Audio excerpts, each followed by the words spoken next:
کیا ہے، مومن کیسے زندگی گزارے گا، کامیابی کی راہ کون سی ہے، سب کی سب چیزیں نبی اکرم صلی اللہ علیہ وسلم نے ان کو سکھلا دی.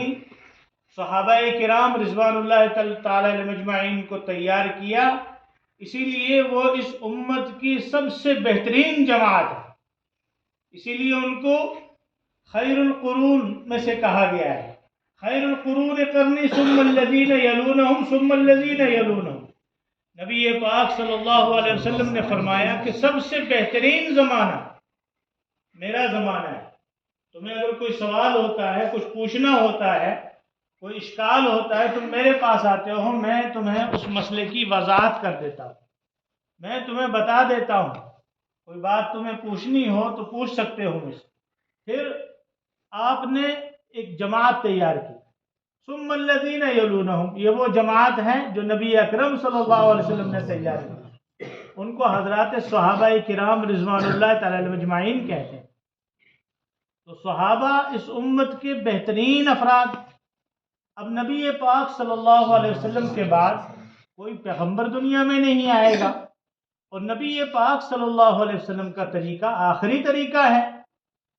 اور قرآن جو اللہ نے نبی اکرم صلی اللہ علیہ وسلم پر اتارا ہے وہ قرآن آخری کتاب ہے.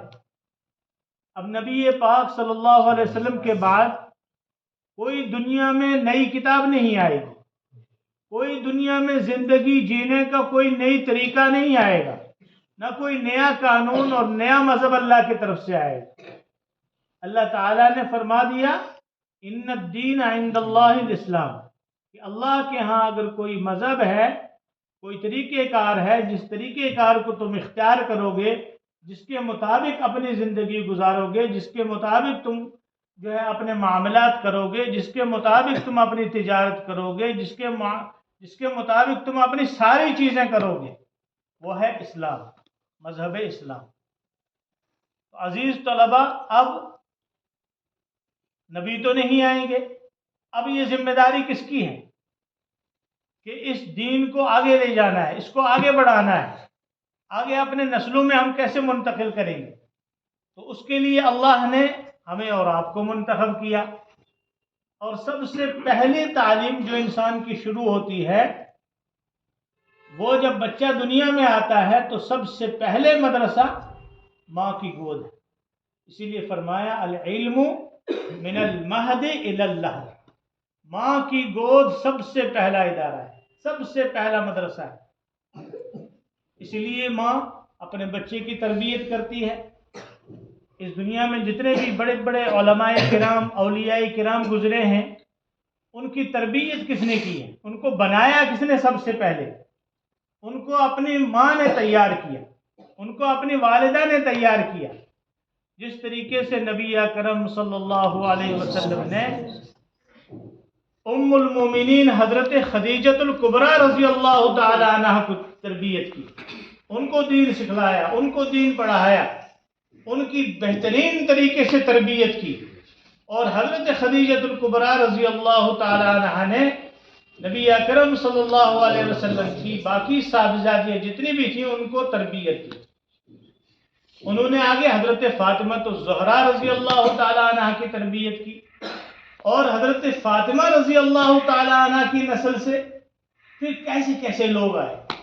حضرت امام حسن کو دیکھ لیجئے آپ، حضرت امام حسین رضی اللہ تعالی عنہ کو دیکھ لیجئے، اور حضرت امام جعفر صادق رضی اللہ تعالی عنہ کو دیکھ لیجئے، اور پھر پیران پیر حضرت شیخ عبد القادر جیلانی رحمۃ اللہ علیہ کو دیکھ لیجئے، پھر حضرت امیر کبیر میر سید علی حمدانی رحمۃ اللہ علیہ کو دیکھ لیجئے کہ کیسے کیسے آفتاب اور مہتاب ان کی نسل میں سے چلے. یہ کس کی تربیت کا اثر ہے؟ یہ اس ماں کی تربیت کا اثر ہے.